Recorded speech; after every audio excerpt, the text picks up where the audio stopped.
الدرس اليوم أيها الأصدقاء خاص بالتوقيت. نافذة تعرض لنا التوقيت، تعرض الساعة، الدقيقة، الثانية. لنلاحظ أن البرمجة الموجودة هنا تقول مباشرة رسالة أظهر لي النوع. الآن نحن الآن في تاريخ 9/6/2019 وفي الساعة 8:20 أو 21 صباحا.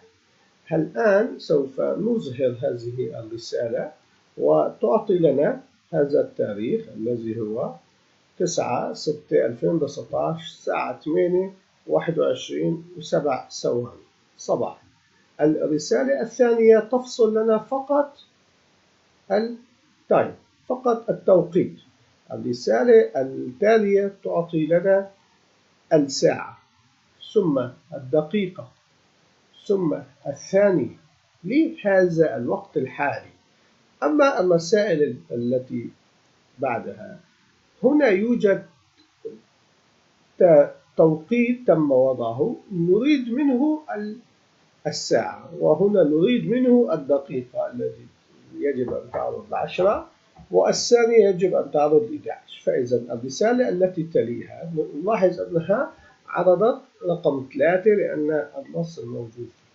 فإذا الدالة الأولى والدالة الثانية، هذا السطر وهذا السطر نفس الدالة، لكن المحتوى هنا تايم الآن، توقيت الآن، أما هنا تم وضع توقيت في إشارتين نصيات قبل وبعد، وتم معالجتها وعرضها كتوقيت. الآن يعرض الدقائق والآن يعرض السنة. فإذا نلاحظ أن هذه الدالة now time for my second نفسها for my second تعرض لنا احتمال الآن واحتمال نص وضعه نحن، ويعالج هذا النص تنسيق التوقيت لكي نستخرج منه الساعة، الدقيقة، الثانية.